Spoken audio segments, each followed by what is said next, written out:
And welcome back to Get Your Popcorn Ready podcast. It's your host, Hatch, with my boy. This is T.O. Welcome to the crib. Yes, sir. And today, right, for the first time, we have a guest who's been here for a second time. NBA Hall of Famer Mitch Richmond is coming to Get Your Popcorn Ready. Repeat guest. Repeat guest. That's my guy. Yeah, can't wait. We'll talk some hoops. Yeah. We'll talk about a little bit of everything. I don't know if we're going to talk about hoops, right? Let's talk about the guest. You want to think you can talk about hoops. You can't talk about hoops. But our guest is a basketball player, so we're going to be talking hoops. He's right. I'm wrong. Next up, Get Your Popcorn Ready podcast.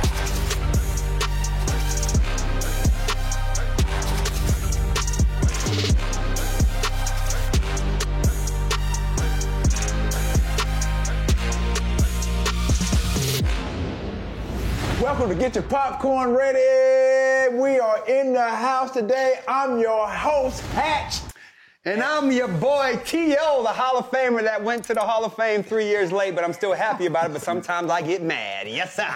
Wow. But you know what? Here we go. Welcome to Get Your Popcorn Ready. This is your boy. I'm your host, T.O., and this is my boy. Hatch is also in the building, ladies and gentlemen, and today we have probably our best guest ever, because it's the first time somebody's came on our show twice.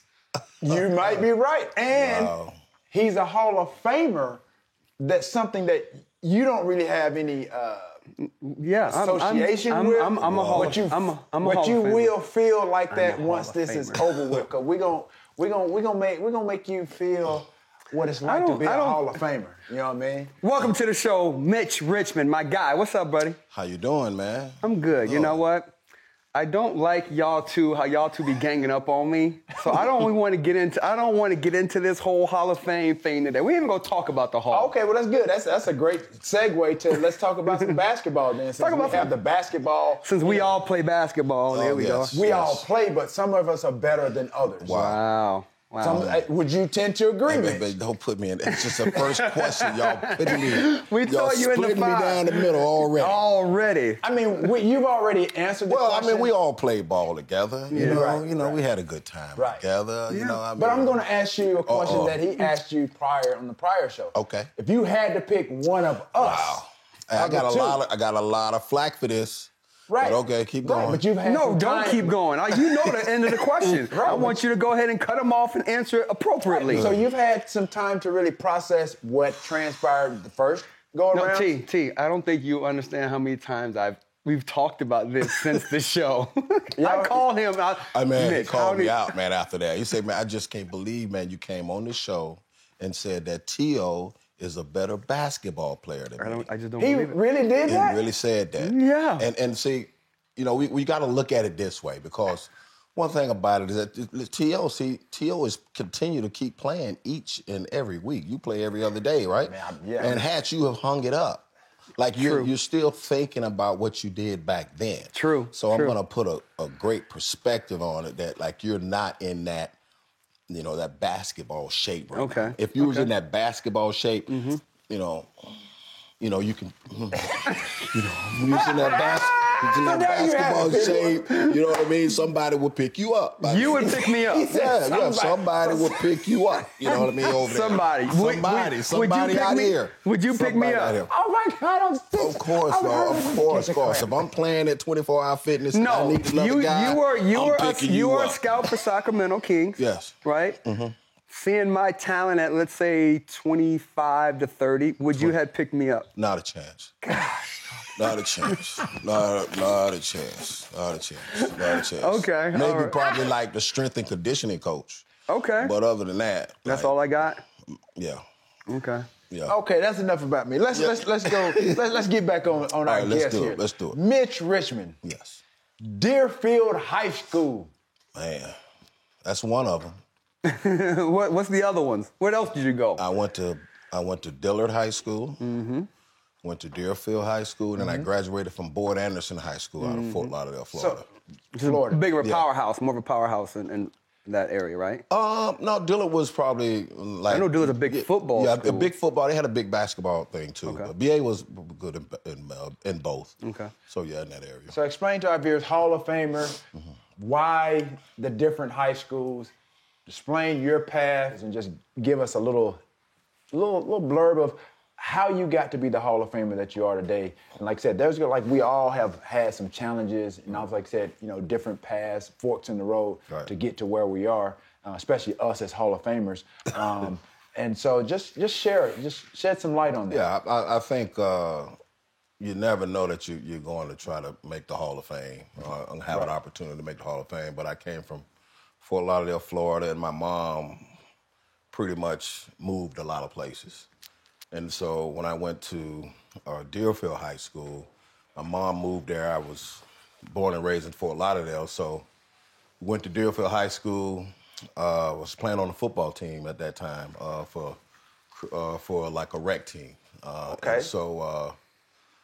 And so, yeah, I wasn't really happy about being in Deerfield because, coming in from Fort Lauderdale, Florida, middle school, your friends go to another school, and then my mom moved to another place where I didn't know anybody. You starting all just over. my cousin who lived in the same apartment building as me, and so yeah, I kind of pushed back on that. So I found myself not going to class because I was pissed about wanting to be back in Fort Lauderdale. Some resentment. Yeah, some resentment. So I wasn't going to school, and I remember trying out for the basketball team.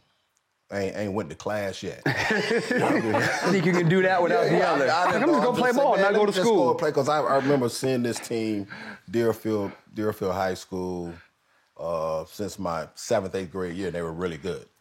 And so I was like, man, let me just go try for the basketball team. I'd never played organized basketball before, all football all the way through. And then went out for the team and actually was making some progress, doing well.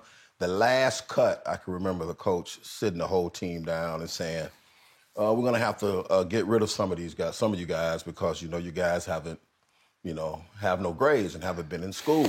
I'm looking around, shit, I know I went to one class, but I didn't see it. There's somebody in here that went to 0. You know how football was. Sometimes you can get by when, that first semester. The first semester, you're playing all 5 games. All 5 games, so I'm like, dang. So I get cut from the team, and then that's when I realized that I wanted to be really serious about it. And I can remember going back to my mom, and I say, listen, if you move back to Fort Lauderdale, Florida, I promise you, I get good grades, I do well, I won't cause you no trouble. I just want to be back with my friends. And so my mom moved back, and so we first moved back with my grandmother, right in the area of Dillard.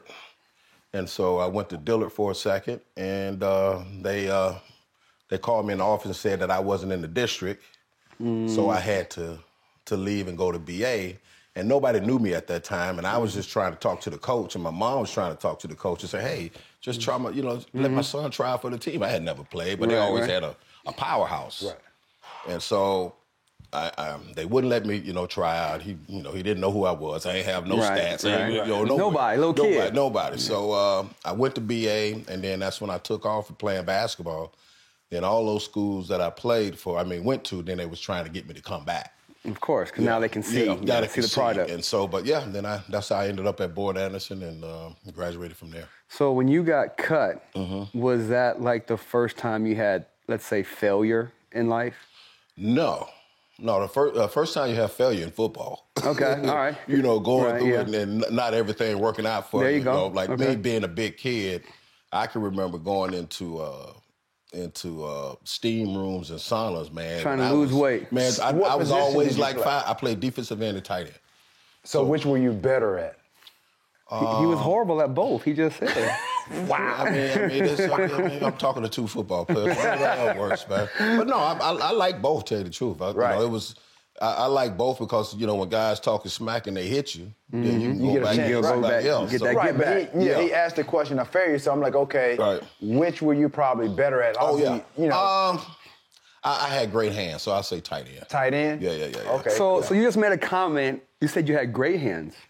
You didn't say good. You didn't say I was good. You said you had great hands. Great hands. Really? No question about it. So you could have played in the NFL as a tight end. See, we always talk about I'm asking a question. We always talk about. Listen, I put it this way. I've seen some players that have transferred over, and they got one now who plays for the Colts.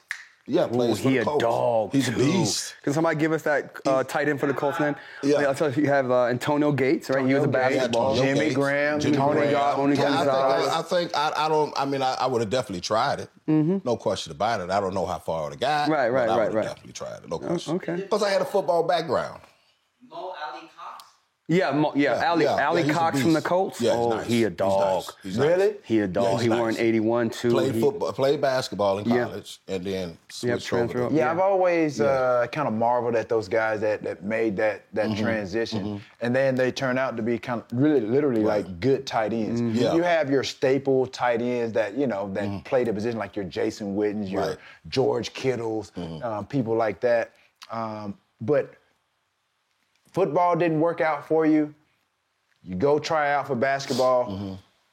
Obviously, that worked well for you. Right.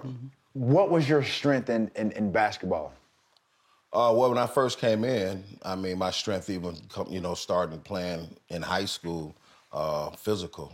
At that time I think when you make the transition from football to basketball, it's an easier transition because the physicality already, you're not scared. Right. Yep. But I say that because I understand, like, going from, like you said, tight end, defensive end, and then to play a skill position. Right. That offers, like, a lot of finesse. Yes. That's a lot of finesse, especially being the shooter that you were. That had to translate, obviously, naturally for you. Well, it took some time because, when you're that physical in high school, they just put you down low. You know what I mean? Block. Right. That's what I was doing. Yeah, put you down low, and Right. you just bang with the big guys. And so I could jump, and I was physical. So initially you consider that you were kind of considered I the was a big small forward. Yeah. Right. So and then like my senior year, I tried. So I played 9th, 10th, and 11th. No, 10th, 11th, and 12th. And so by my senior year, I was trying to move to like the 3. But I can remember a situation where I realized that I wasn't ready. I just really liked playing the game, having fun doing it. But I can remember University of Arkansas was recruiting me for basketball. Wow. That was a powerhouse back then. Yeah, powerhouse. And then I went for a visit, and the visit that they had, I couldn't wait when they was telling me they were going to bring me up to play. I mean, when they were going to play Olajuwon. At Houston. At Houston when that was Fly Slamma Jamma. You know what I mean? So I couldn't wait to see that because I was a big fan of Houston and Drexler and all those guys. So I can remember going to the game early, waiting for them to, get in the layup line, and they was dunking crazy. And I can remember saying, ain't no way I could play D1 playing against Olajuwon. These boys, right. Man, I would have to play, you know what I mean? So I had to make the transition from being inside to being a outside. 2-guard. So junior college really helped me because I went to a junior college, and my coach, who's actually coaching at Oregon now, Dana Altman, we worked every day, man, on really changing my shot and really working on my ball handling skills and working on my outside shot. And it took me pretty much 2 years to get to where I could finally say that I might have an opportunity because my freshman year, I averaged 10 points. Right.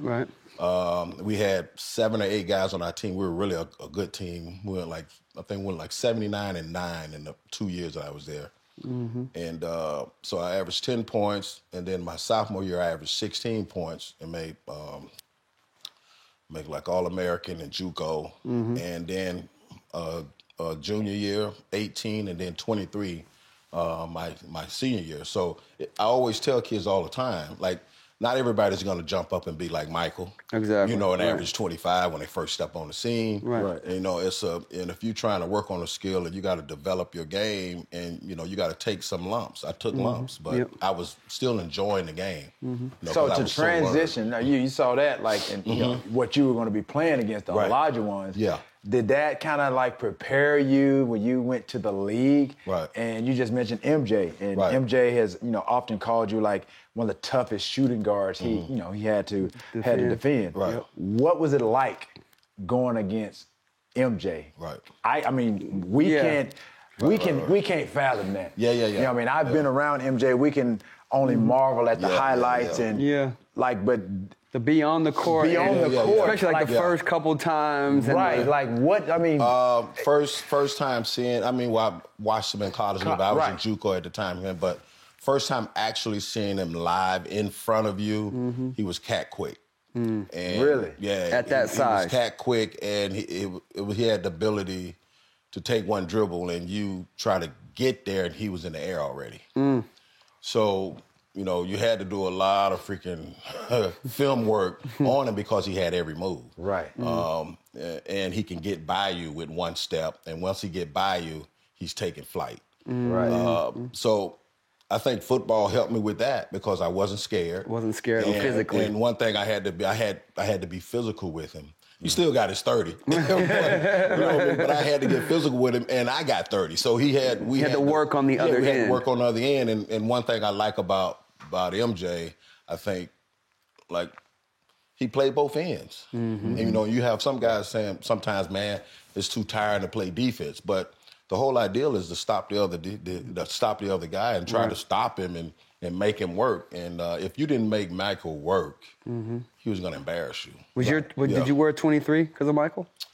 Somewhat, yeah. Somewhat of that. But I wore 33 in high school, 23 in college, 20 in JUCO. When you one of the first Jordan guys? Did you wear? Yeah, I was one of the first Jordan guys, yeah. Now, I tell people that. Now, just imagine that. Right. Like, imagine... Like, you always do something. Like, if he were to come, if this had an H and said hash on it, I'd look at him different. Exactly. Like, you know what I mean? Like, just think about, like, you know, I'm wearing this dude's shoes. And going up, I got this dude's shoes on. You know what I mean? Yeah. So you gotta put everything in perspective. But one thing, you know he was gonna come at you each and every night. And you know, Kobe had that same thing that, you know. And I think all the great ones have it, that they're thirsty to score. Like, you know, it's like, I got to get it. You know, I got to get that bucket. And the defenders be like, God damn, this dude is crazy. You know what I mean? Like, you got to have that mentality that, hey, man, I'm going to get a bucket. Get Your Popcorn Ready is brought to you by Indochino. You know what? The best I probably ever felt in a suit was at the Golden Globes. I was on the red carpet, doing my thing, taking pictures. Man, I felt clean as a whistle. You know what? You too can have the same feeling by choosing Indochino. Indochino offers completely custom fitted suits, shirts, casual wear, and more surprisingly affordable prices. Every price is made to your exact measurement, and you can customize every single detail. The best part? The suits just start at $3.99 with all customizations included. Indochino is now open at select Nordstrom stores, giving you even more ways to get great fitting personalized clothing. Find your nearest location at Indochino.com. Right now, you can get $50 off any purchase of $3.99 or more by using the code POPCORN at checkout. That's $50 off every purchase of $3.99 or more at Indochino.com. Promo code POPCORN. So let me ask you this: if it's right, old school versus new school, right? Run TMC. 3-on-3 versus Clay, Steph, and Kevin Durant. Who wins in their prime? Oh man, I mean, come on, man. You can't. I'm just saying because those are great players. I know, but dude, y'all were great players. Right, it's very even. That's a very even matchup in my opinion. I think it's very. I think we, especially at the 1 and the 2, we're gonna be physical. Me and Tim was gonna be really, really physical. Yeah, you know, and Chris was just cat quick and smooth. Wasn't cat quick, I'm sorry, but just smooth. Right. Mully, I'm sorry, you ain't cat quick. Newsflash. Yeah, but not only, but that what he did was he make you work because he never stopped moving. And so that's why he gave so many people trouble, because when we were playing, that's like Steph Curry. That's right. Yeah. And on the offensive end, if you keep moving, the defense, like, man, they can never know and pinpoint where he likes this side or he likes that side. But Mully was constantly like this all the time, setting the pick, moving, setting the pick. Guys hated guarding him. Hated guarding him. So we just mentioned, some of the greats. Right.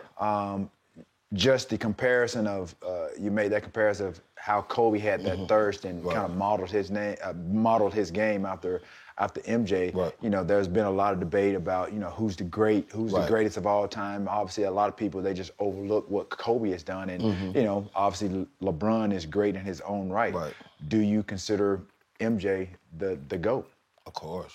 Absolutely. Of course. Yeah. I mean, I went up against him each and every night. Right. You know what I mean? So. And then you played with Kobe at the Lakers. I played with Kobe, and Kobe was. I mean, he's in that level, no question about it. But Mike changed the game in so many other ways, not only on the court but off the court. You know, and then guys all of a sudden started doing endorsements. You know, getting checks from not just playing basketball.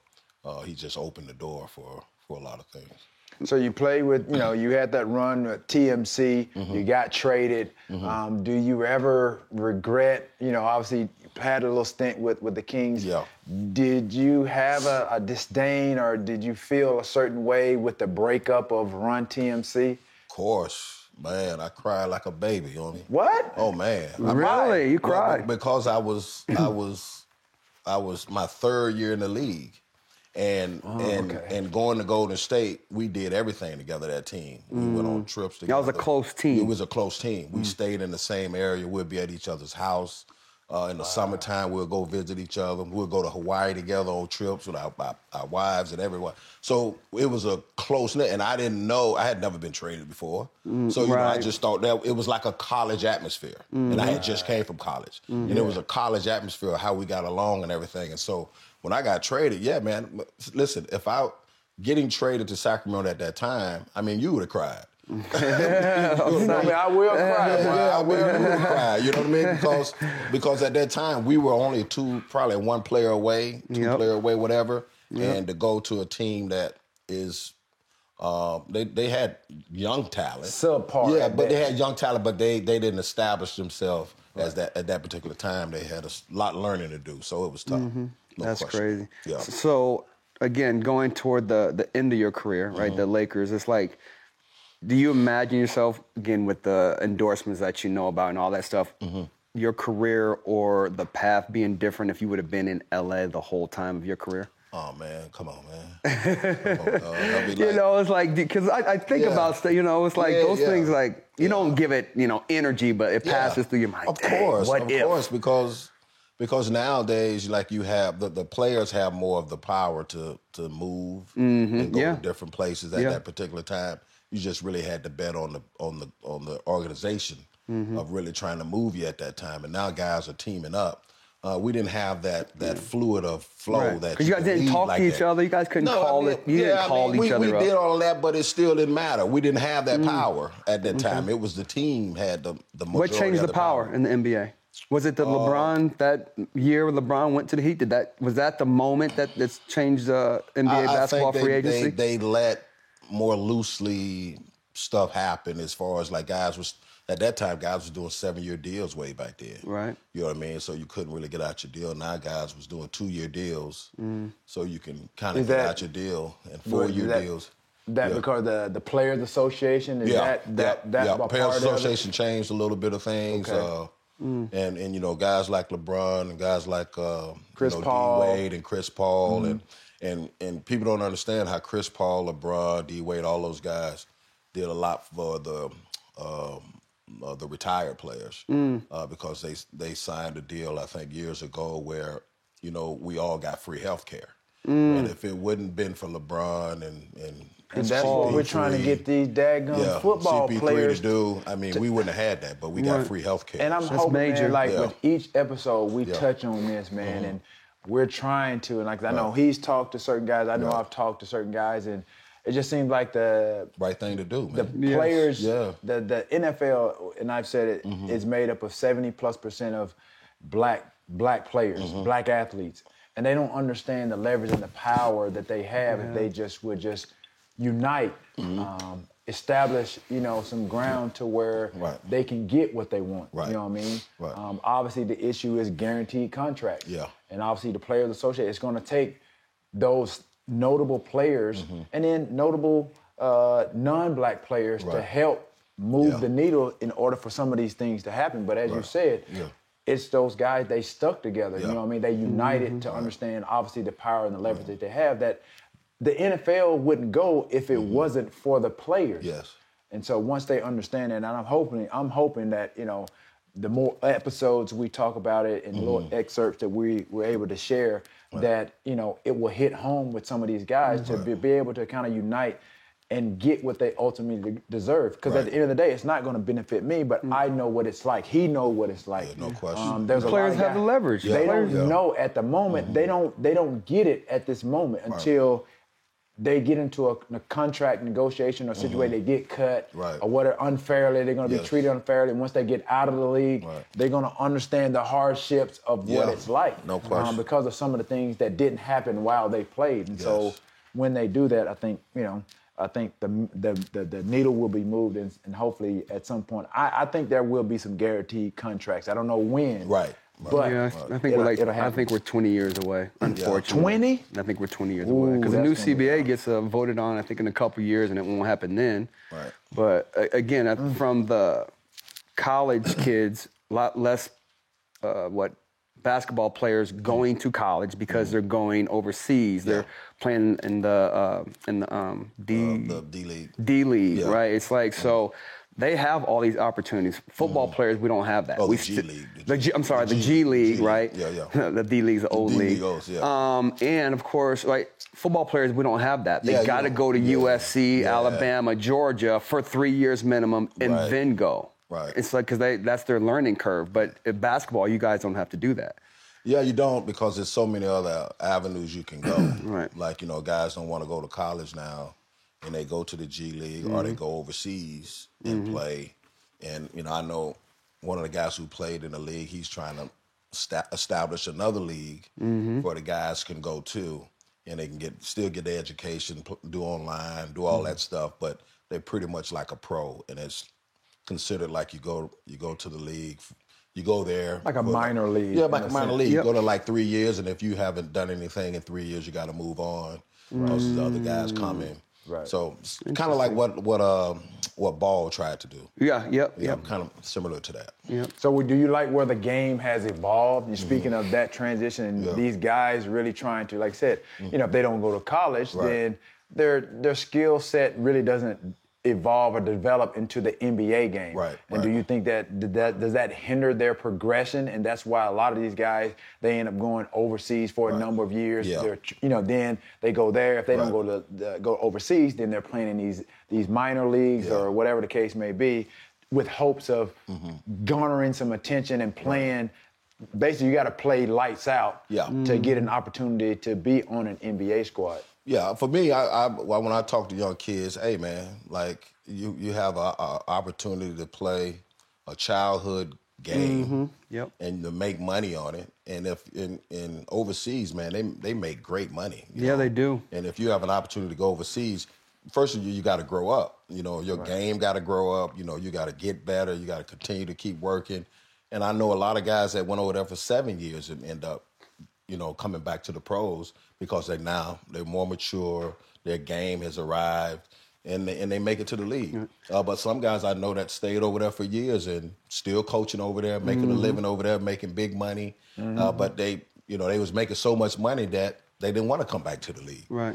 So so you say you pass that message on, to a lot of the young guys, right? What's the best advice you got throughout your career? Business or basketball or personal, right? What's the best advice you got that you carry that you do tell the young guys today? I write your own checks. Really? Yeah. Don't give nobody the power of attorney. No power of attorney.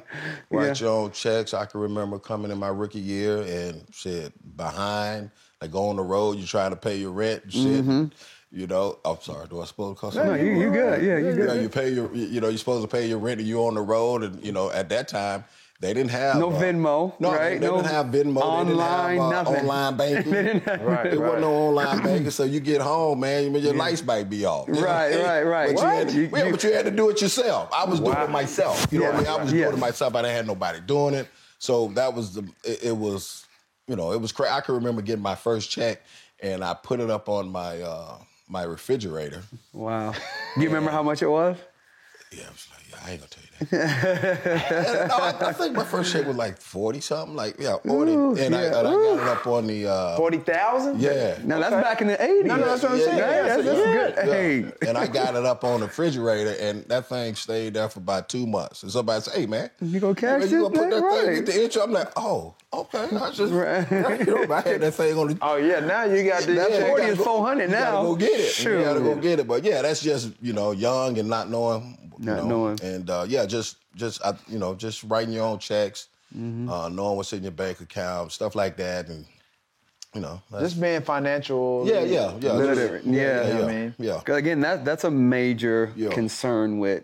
Well, it was for us. I think right. now a lot of the players they have this information via YouTube and all these. Let's say athletes, you always go tell younger players what to do and how to do it. Right. But we didn't have that. Again, my mom, I never had a bank account before I got to the league. I didn't, you know what I'm saying? Yeah. Like, this is the first time actually handling money. Right. Like, I don't, like you said, cash a check. How do you do that? Yeah, or you go to the bank and you put, all of those things are so, like now it's normal, but it's like I try to tell, 16, 17-year-olds now, like when you get to college because of the NIL deals now, you might make $100,000, right? So this might be the first time they hear these things at a young age, So the financial literacy thing is a big deal in, of course, the younger athletes. Yeah, I think my mom helped me because my mom worked at a bank. Oh, that's major. You know what I mean? Yeah. So I kind of knew a little bit of it, but still, when you come into that type of money, Yeah. you're scared. What's the first thing you bought that was out of the budget, let's say? First big thing you bought when you were playing. Big purchase. My big purchase was my mom's house. Really? Yeah. That was your rookie year? Yeah, my rookie year. Wow. Yeah. Was that the goal too? Like once you start like in college and like, okay, NBA is like, I can't wait to grab. No question. Because people don't understand, I think, especially for every African-American male, your goal is to make your mama smile. Come on, man. Like I forget everything else. Like we love the sport, right? We love everything about it, but to put that one thing in your mom's life it's a big deal. Yeah, I mean, and that's like I told you, like starting from the 7th grade, I went to 3 different middle schools.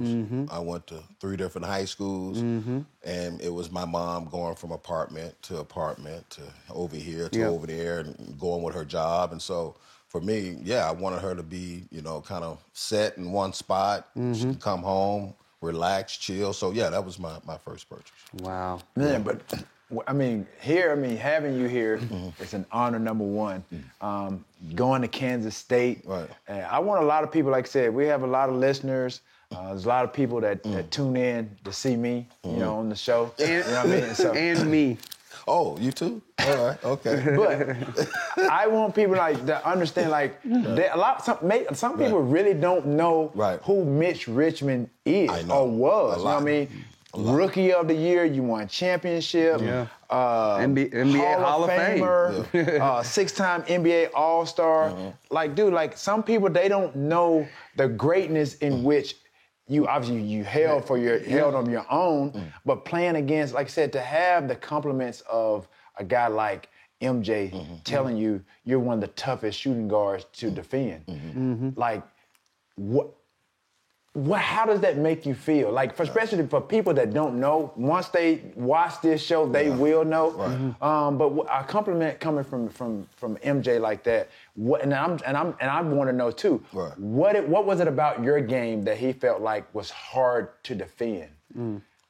I think no fear and making him work.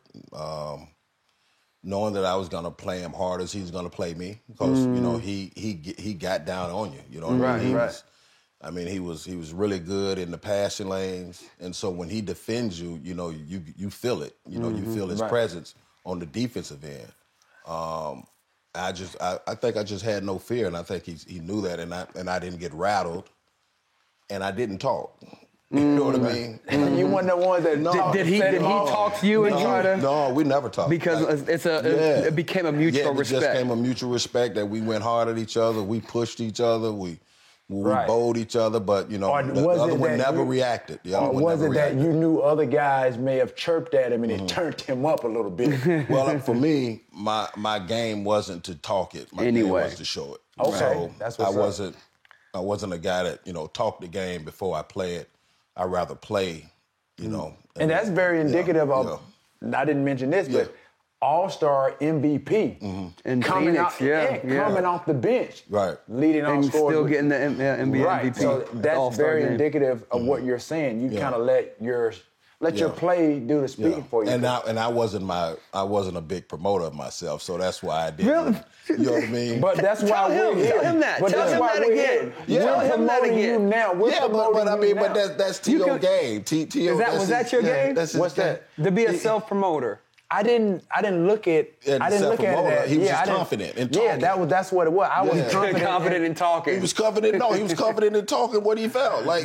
In myself. Because he put the work in. Right, and I didn't look at it as at that time like I was backing up my talk. I think commentary, they analyze the players or whatever, and then I had other people to really speak for me because you may not like him. He can say this, that, and the other, but his game is speaking for himself. You know what I mean? And you don't want to talk. Stop him. Right, exactly. It was one of those things. It's kind of like GP. GP. The glove. It was an edge to him that he had to turn that on. And anybody, I know myself. Like I'm pretty sure you guys. I can remember. I'm always nervous before a game. But once the ball tips up, I just blank everything out. So leading up to it, that probably was a nervous thing for Gary. You know what I mean? Just to be like, I got to talk shit because I know this dude weak. I got to talk some stuff. We got to get GP. Exactly. I got to talk some noise. I got to talk some noise. That brings me up. Yeah, to get me up. I know Garnett was like that. Yeah. Only Garnett, all that stuff he was talking, it was for himself. It's for himself. It's like you got to get yourself geared up, and so there's ways that you have to do it. My way was just like, hey man, I'm gonna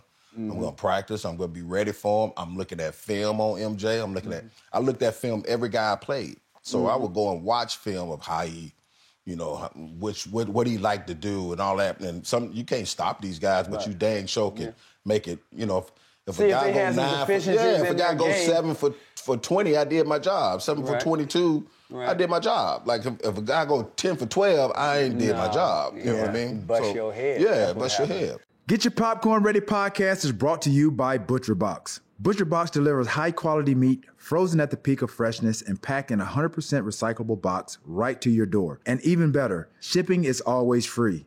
This way you can bypass that dingy store near your house or that long trip to the butcher shop across town. The process is simple. Just choose your box and delivery frequency. That's it. So easy. I love being able to customize my order. In addition to the best ground beef I've ever had, I've been going with the ribeyes and top sirloins and bacon for breakfast. My fridge is now a very happy place, and every week I get exactly what I want. And the folks at ButcherBox must be in a good mood these days because they're offering our listeners ground beef for life. Yes, you heard that right. For a limited time, ButcherBox is giving new members 2 pounds of ground beef in every order for the life of your membership. That means you'll always have something in the freezer for burgers, meatballs, tacos, meatloaf. Did I mention tacos? You do you. Sign up at butcherbox.com/popcorn to get, I repeat, 2 pounds of ground beef in every order for the life of your membership. That's butcherbox.com/popcorn to claim this deal. Who is one of the most underrated players that you ever play? That you like, if you tell like y'all should have seen such and such, not a big name, but he would give you an issue, give everybody problems, but nobody. Man, really... there's so many. It's really, truly, man. There's a lot of guys out there that a lot of people don't give respect to. Did somebody get you on a couple nights or a couple times? I mean, I'm just going to talk about some of the two guards that was really dangerous and people didn't know about it, like Jeff Malone. Okay. Jeff Malone was a guy who played. So you never heard Jeff Malone was a guy who played with Utah. Okay. Played before Karl Malone. Played at he played with Karl. Okay. But he played at Washington too. Okay. And he would always shoot runners. That's all before he runners like were runners. Floaters. Yeah, but it was jump shot runners. Really? Oh, so it was jump shot runners. Like before there was runners. Before there was running, he would shoot all jump shot runners. That's funny. Jump shot runners. He was a tough cover because he shot that little mid range. It wasn't unorthodox. Yeah, it wasn't conventional. It was a little orthodox. You got had a guy like Ricky Pierce. I remember Ricky Pierce, who played with Milwaukee Bucks, who came off the bench averaging 22. Mm-hmm. You know what I mean? Like when I came in the league, it was at two guards and threes was I mean, it was a nightmare. Yeah. So they were every night. Every night. So every they night. were guys that would be in contention for like 6th man of the year or something like that. Yes, like yes. your Lou Wills. Yes. Yeah. Yes. Lou Wills. Yes. Okay. Yes. Okay. Yeah, it's a buckets. lot of them, man. Right. It's a lot of them. I could go down. Rolando Blackman was a tough. I've heard of that name. Yeah, Rolando Blackman. Yeah, but you just got to go back. Yeah. You know, it's a lot of guys. It's a lot of guys. So who? Give me a name that you thought everybody else thought was good, but you think he was overrated. Like he's okay, but he's not the like everybody's saying. That's a good question. You know? I don't know. Because that's a good question. Let me see. That's a good question because you can't it's hard to take a guy in that position lightly. So, you got to respect every guy in that position because a guy can light you up. Okay. Right? We'll throw some names out at you. Oh, you can only say underrated or overrated. Oh, okay. This dude is crazy. Hey, this is what we do. This is what get your popcorn ready for the underrated, overrated version with Mitch. You're not going to trick me because it's all your opinion. I know I'm not tricking, but I'm just saying I respected every guy. So. Absolutely, you're a professional. Yeah. You play pro ball. You can say with anything you want, and they have to respect it because of who you are, right? Gotcha. Eddie Jones. Oh, Eddie Jones. He's a Florida boy. That's my man. Mm-hmm. No question about it. He was a beast. He's probably underrated. He was underrated because he could play D. Okay. He was a defender. He got long arms. Mm-hmm. On the offensive end, he had different, things. But defensively, he was a tough. Jeff Hornacek. Oh, man. Come on, man. Utah? Yeah. I hated playing them. Underrated, Yeah, because it's just. He didn't look appealing, right? But you look up, it's gonna be 18-8, and yeah, he looked like before the game. He looked like an insurance man. Well, he looked like your financial guy. Yeah, you know what I mean. Right before the game, financial guy busting your head. I'm pretty sure the security probably had to check him every day. Like, excuse me. Yeah, where you going? Like, take your hat off. Right. Oh, it's Jeff. Oh, go ahead, Jeff. You know what I mean? But Jeff was a beast because he knew how to set his man up. Okay. And come off picks and come off screens and. He needed his teammates to really kind of help him, and Utah was one of those teams. One of those fundamental. Yeah, one of those fundamental teams that was tough. Fundamental guys. Yeah. Steve Smith. Oh, man, come on, man. You're talking about good players. I know, but some people think that they're overrated. Yeah, but Steve Smith underrated. was a 6'8" point guard. Yeah. You know what I mean? That played 4 positions He at shoot that time. over you. He just I played against Steve, gave him some buckets one time. Yeah, and everybody does the Steve Smith move. You ever I see gave Steve some Smith buckets. Now for 6'8", he must move. He moved like he's going back there. Yeah, he does. Realistic talking. Yeah. NBA guys got some tricks. Yes. Up their sleeves. It's like some little uncanny, like the little most crazy subtle movement. Uncanny stuff that they do during the game. Like just playing with any NBA guys, bro, they knew how to pull on you, tug on you. I'm gonna tell you why. I'm gonna tell you why is that? Leverage. Because now the game is so open and free. Mm-hmm. Like you can dribble.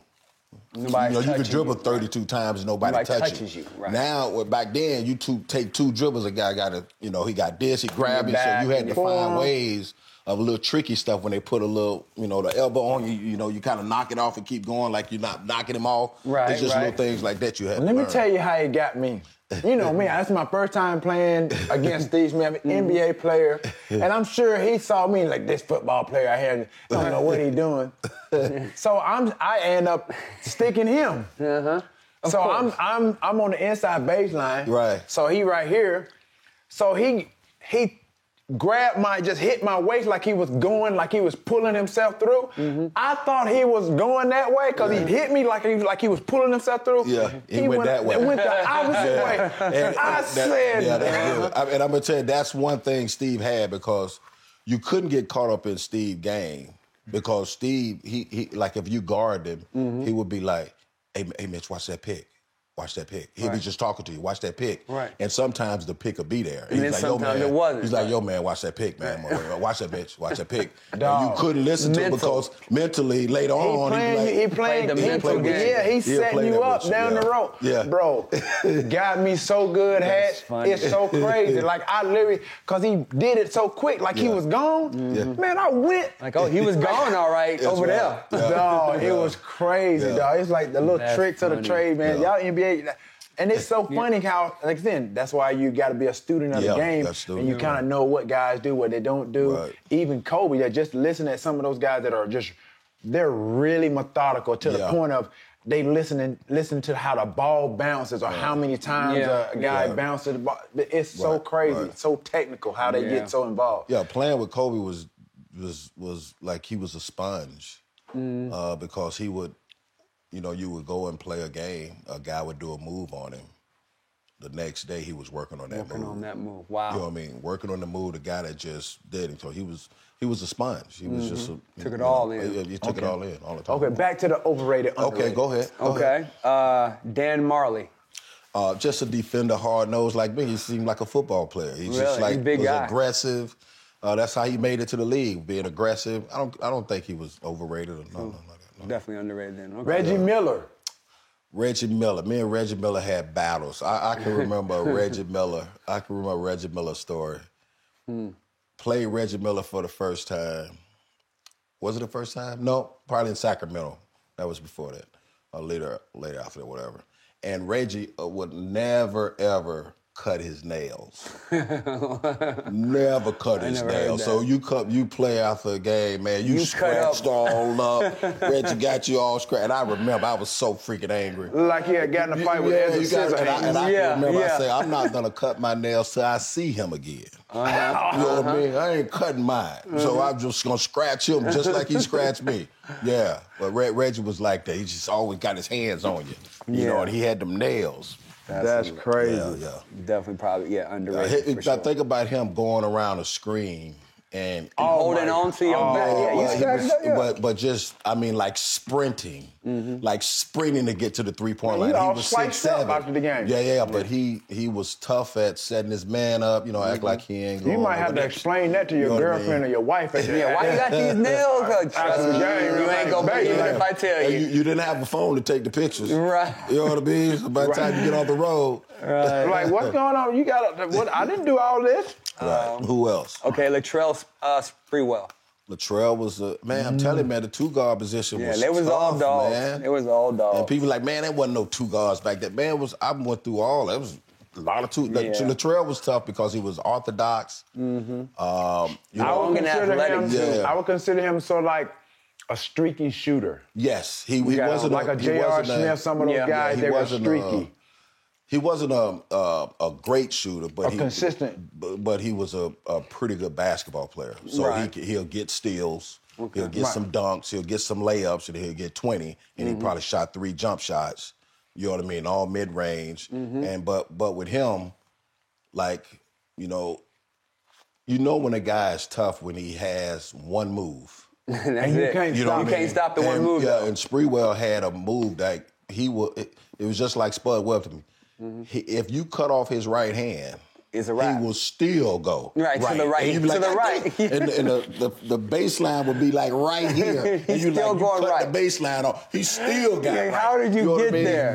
How did you get right? He had the move where he go right, you cut him off, he spin back. You know what I mean? That was his move. You go right, you cut him off, he spins back. He gonna make it work. Yeah, he make it work. That's funny. John Starks. Oh, John Starks, man. New York Knicks. I played with John Starks, played against John Starks all in college. So he was at Oklahoma State, and I was at Kansas State. And we actually went to Golden State together. So he played with me at Golden State. Okay. Yeah. So I know that. I know. Yeah. John was just a hard worker. He just got better. Yeah, just got better. He was a hard worker. He was just a hard worker. He worked himself into the game because he was a undersized 2-man. You know what I mean? He was undersized, so he had to be tough. He wasn't smaller than you though. Yeah. Really? Come on, John like 6'3". Yeah. 6'3". Okay. But you'll be short. You'll be short in the league. Yeah, he's like 6'3". Yeah, 6'3". Let me see here. Clyde Drexler, under or overrated? Clyde was a beast. And still I tell underrated. people all the time, I hated Clyde. I hated Clyde. Because he was Drexler. good. Huh? You couldn't stop him, though. Well, I loved him in college. Mm-hmm. I loved him in college, but it was a play. Now we're the coolest thing. I always tell this story to everybody. Everybody knows it now, even Clyde. So my rookie year, I'm playing against Clyde Drexler. And I can remember Jerome Kersey shoots the ball from the corner. I'm looking at Clyde. He's at the 3-point line in the middle of the court, like the free throw line. Top of the key. And I see Kersey shoot the ball, so I look back and see if Clyde was coming. He wasn't coming, so I kind of turned around to kind of get the rebound. And Clyde came down and hit me with a bowl and drove me all the way to the under the basket. Under the basket. I can remember I just turned around and ran right to him and bowled him back. And ever since we squared off, and ever since then, every time we played, we was at each other's head. Never you talked. don't really seem like that type of Who, that Clyde? person. No, you just violent. No, I mean, no, You seem a lot softer. You're right. Yeah, that's cool. Yeah, but I never talked. But that's what I'm saying. But in that era, you had to fight back. Else they was gonna run all over you. They'll run all over you. Like you had to show that it wasn't gonna be that. Yeah, you had to show you wasn't gonna be that way. And if you didn't, you don't make it. Yeah, you ain't gonna make it. You don't make it. Yeah. Remember a guy by the name of Mark Price? Oh yes, Mark Price. Underrated or overrated? As a basketball player, not just as a shooter, because we know he could shoot that thing. Nah, but he was tough to guard, bro. Pick and rolls, he was tough to guard. He was that boy. Today he would shoot. Yeah, 90%. you saw him a lot. Yeah, today he would shoot Cleveland. 90%. Oh no, he's a beast, man. He didn't miss. Yeah, he was 99 from the free throw line. Yeah. You know what I mean? Yeah. Yeah, he makes Definitely not a guy you want to foul down the stretch. No, not at all. Well, shoot, last time you was on the show, you didn't give us your top 5, bro. Top 5? Top 5 ever. That's so tough for me. It is very tough. That's why you got to do it. So, and again, right, tough, it's top 5. You can put you in it or not you in it, but no order. It's just your 5. I'm going to be the coach. You could be the coach. I'm not going to put myself in it. But you have the accolades to give us your opinion. Yeah. And be valid. 1996 gold medal. Yeah. You're a Hall of Famer, NBA, All-Star, MVP. Calabasas wreck. So you have the credentials. We're asking you. So we have the credentials. You have the credentials. I was gonna say we. Yeah, it ain't no we. And so I'm so used to. It ain't we. You so used to having those things. Yeah, you know what I mean. But again, you have that. You know those credentials to give us your opinion on what you think. Yeah. You know, it's not it's right not or blasphemy. wrong. Yeah, It's not right or wrong. It's like your valid opinion on who you think your top five are. Okay. I mean, you can even put yourself before I in get to that. If they would have put my points that I scored at Calabasas Rec, you would be number one. In the NBA, I would have got every record there is. Do you remember the first time we played? I would have got Kareem record. Do you remember the first time we played at Calabasas? I had like 40. I killed you that day. Okay. I killed you that day. Because that's some bull. That's a lot. That's a lie. Mitch. That is a lie. You don't remember. Don't lie to the American people. Don't lie to the American people. That brings me back to this It was question. one of them days. I gave him the business. I gave it to him. I didn't say you didn't score. Oh, I didn't. No, you did score, but I got busy. Though? I got busy that day. What did you do? I balled. I mean, what does ball mean? I mean, it got to be something. I scored on you a lot. That's a general term. I scored on you a lot. I kept pulling up deep from 3 from the left wing. Know that's not right. What do you mean that's not right? No. Deep from 3.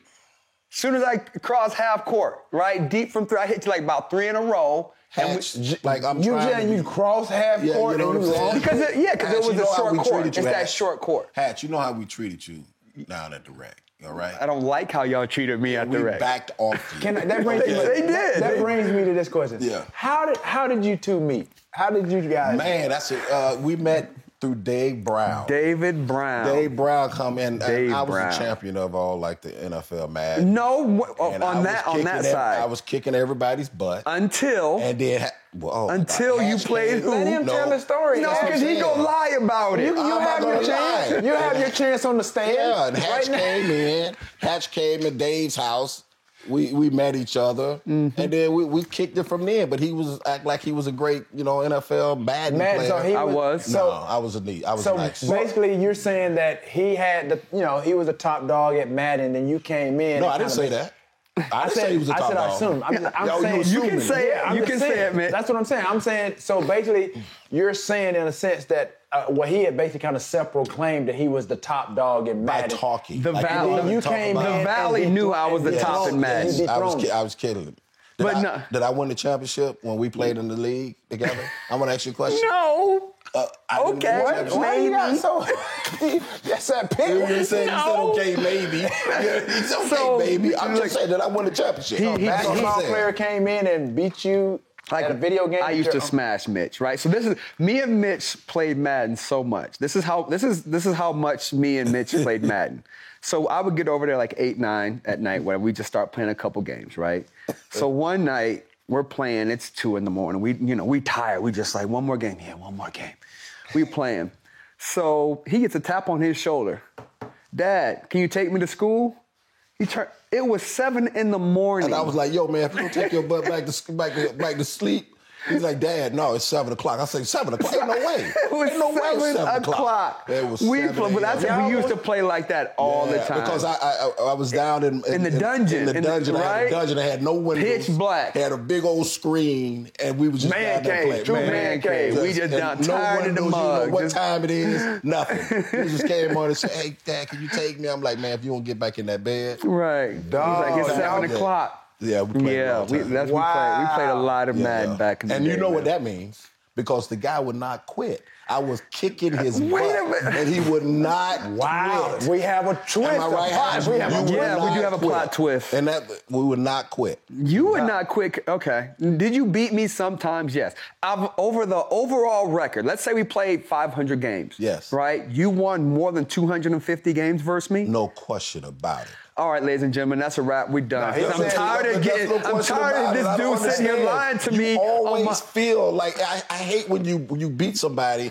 and then they say, "Oh yeah, it's kind of like because you don't beat me." No, like if I beat you like 70 times, and they always talking about, well, you even now. We even the same thing. No, it's not even. I just smack You're you right. It's not times. even. I whoop you. Oh, okay, don't man, believe that, America. We talking about that's a wrap. It's terrible. But that's how we met, though. Back in the day. That's how we met. So, but we do still have to go back. We still not letting you leave here without you giving us your top five. Top five. Man, top five. So we know MJ's in there, right? So that's one. It doesn't have to be by position, right? I know. So you really have to do 4. So it's just my. Your opinion? My team. Your team. Right. This is us at Mitch's house. Okay, I do. In the dungeon. Right.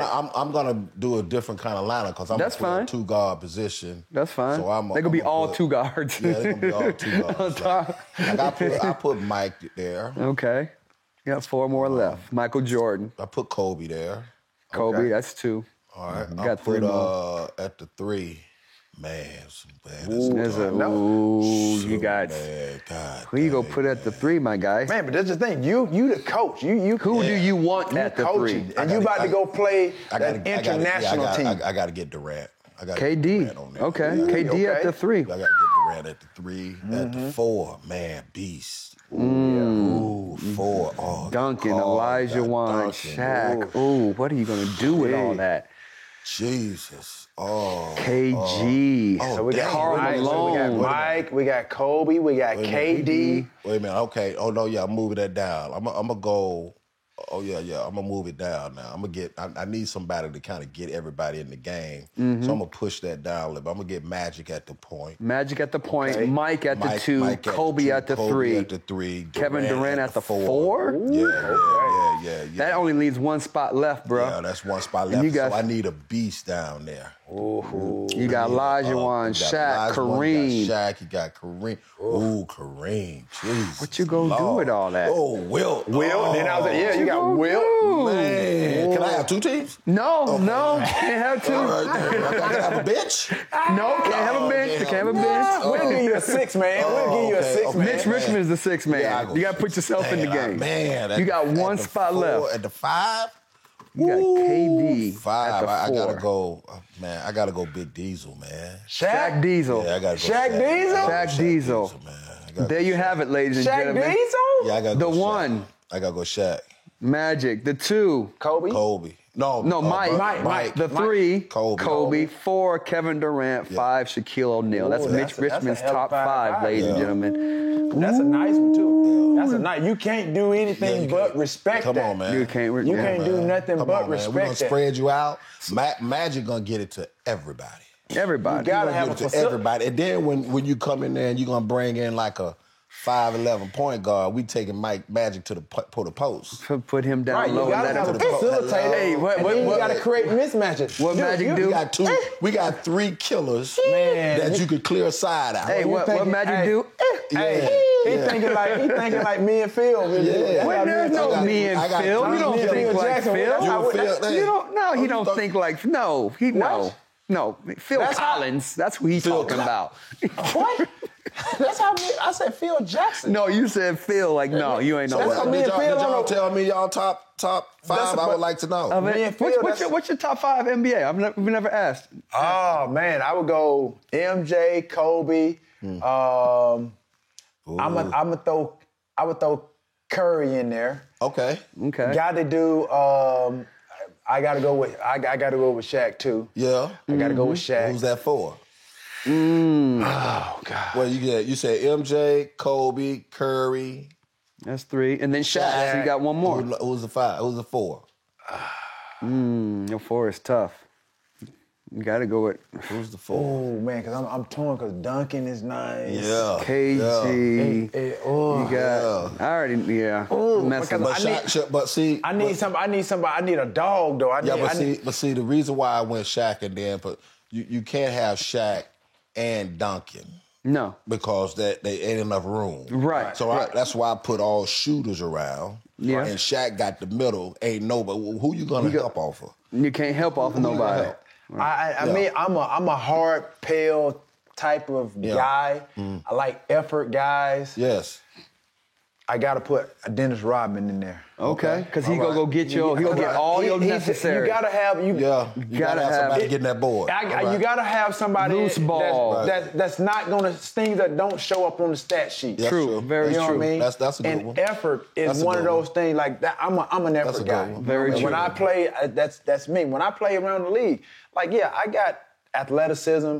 But sometimes, like, guys pick me because they know I'm gonna bring that energy. Even if you pick up, some guys just go in there and come in there and get cardio. Any but when I come in there, any shooter likes a rebounder because they know you they throwing that thing back at you. Yeah. And I say that. Get it and get it. I played with Ben Wallace. I played with Ben Wallace because Ben rebound and look for you. I played with the Animal. The guy by the name of Michael Smith at Sacramento, he was just a dog, and B. Grant, they was just on the boards. And Brian Grant, Portland, right? Played with Larry Smith way back when. They just animals. They they go after the board and they look for you. Right, and that's the thing because, like I said, I got MJ, I got Kobe, and I got Curry. You know what I mean? Those are you don't spread it. Right, you know what I mean? I got some shooters. Right. I got some intermediate. I got some one-on-one guys. I got some guys that can play both back to the basket game. You know what I mean? Some creators. And I got Diesel. You know what I mean? Can we get a bench though? No bench. I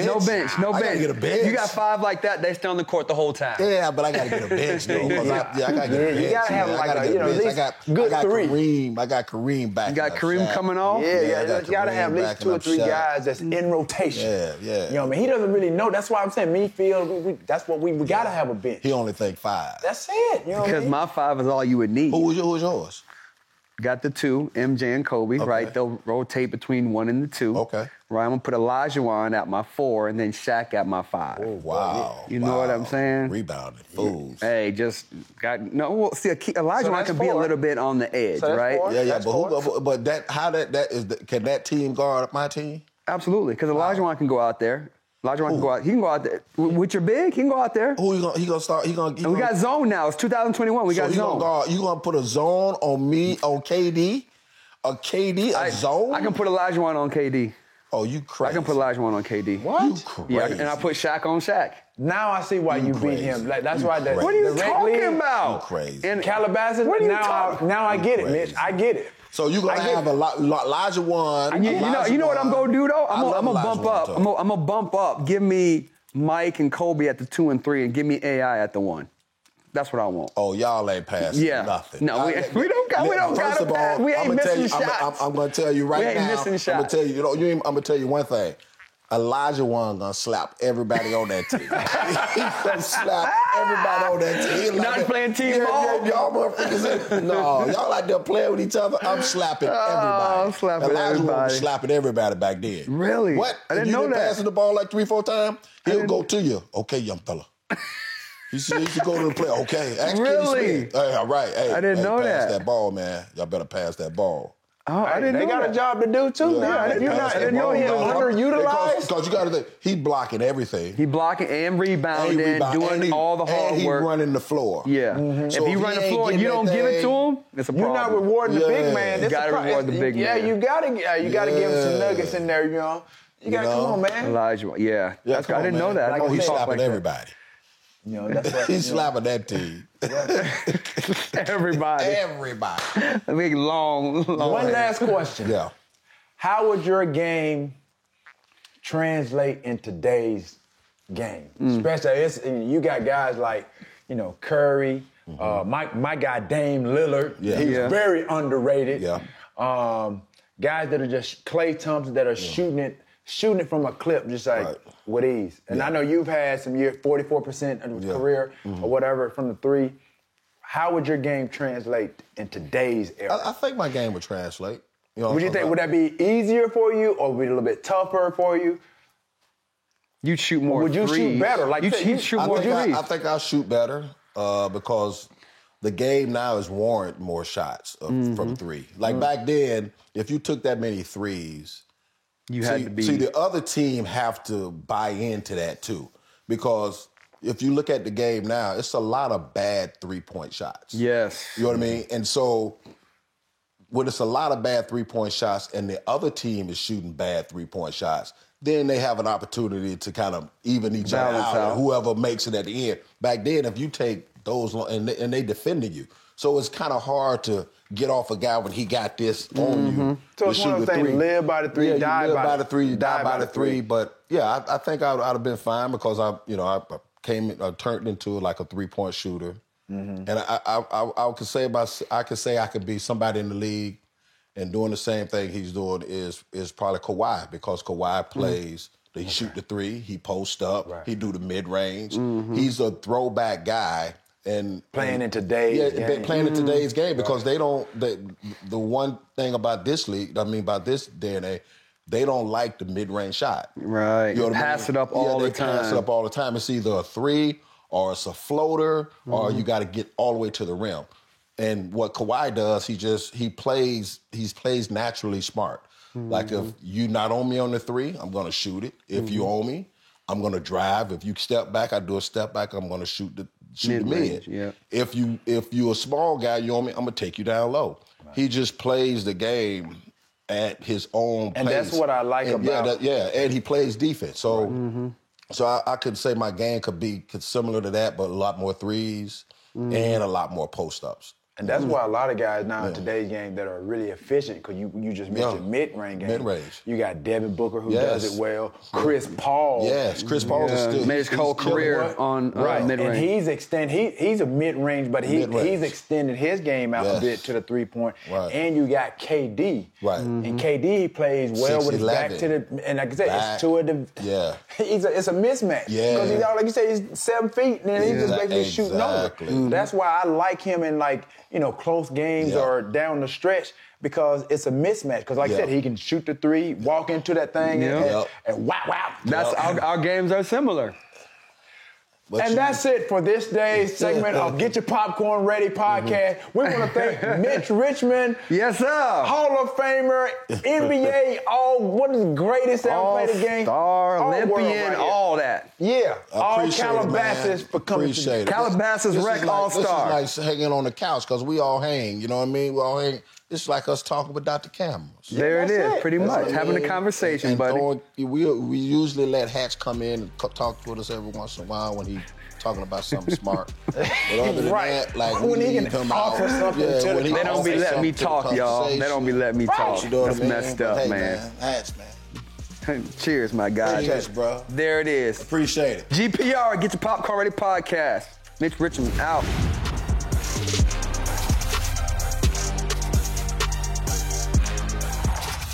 And there you have it, NBA Hall of Famer, Mitch Richmond, right? All-star, Olympian. MVP. All that. I mean, bona fide hooper. Like, that's what we do. And we already established, you know, who can hoop better between me and you. We've already established that for a second time. For the ones that missed it the first time, it shouldn't be a question anymore. We're going to put this rest. We're going to rest this, put it to bed. I'm better than you, just period, point blank. That's not a true statement. We had a Hall of Famer, MVP, I mean, guy that played with some of the greatest in the world, played with Kobe, played against MJ. You remember when I told him, like, since he was an NBA Hall of Famer, that anytime he talks basketball, it's a valid opinion? I'm gonna take that all back. I'm taking it all back because he said he didn't put me as better than you, so I'm taking it all back. So Mitch, whatever you just said, whatever y'all just saw in the show, take it all back. Mitch Richmond was lying to you all, okay? That's very hypocritical, and he's not here to defend himself. That's just wrong, man. I thought y'all were better than that. Yeah, we was until he lied on camera. No, I'm just playing. No, thank you, Mitch. We appreciate you coming on Get Your Popcorn Ready podcast. Yes, sir. I love it. Thanks, Mitch. Second time, you doubled down. Double down. That. I like that, my man. That's love. That's my guy. Integrity right there. Already. He doubled down on his first one, so you know. Good job. Can you just Thank you, brother. From now, I'm better than you? No. I'll never say that.